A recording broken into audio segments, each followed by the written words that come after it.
I'm waiting in the grocery store parking lot to see if the rain lit up a little bit, so I'm going to tell you a little story while I'm here. A long, long time ago, I was a call center trainer.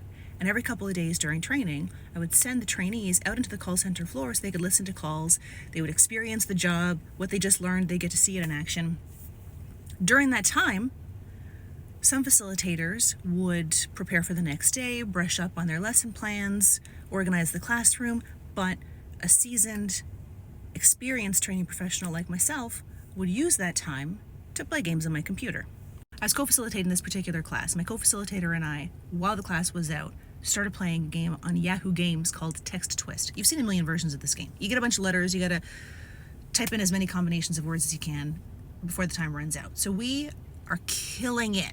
The class went out at like 6:30. This is PM. We were training 1 to 9. The class went out at 6:30. I went to go collect them at 8:45 so we could debrief before they go, and we'd been playing this entire time.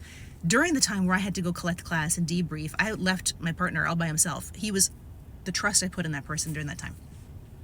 Class goes out. We can't let this game go. We've been at it now for like 2.5 hours.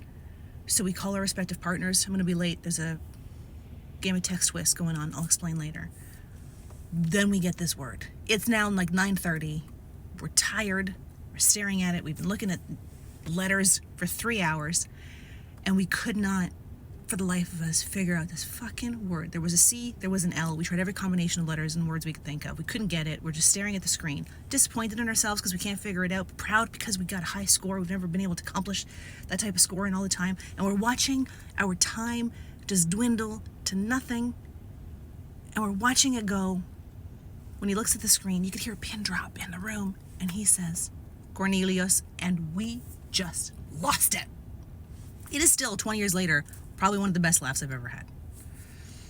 Celery. The word we couldn't get was celery.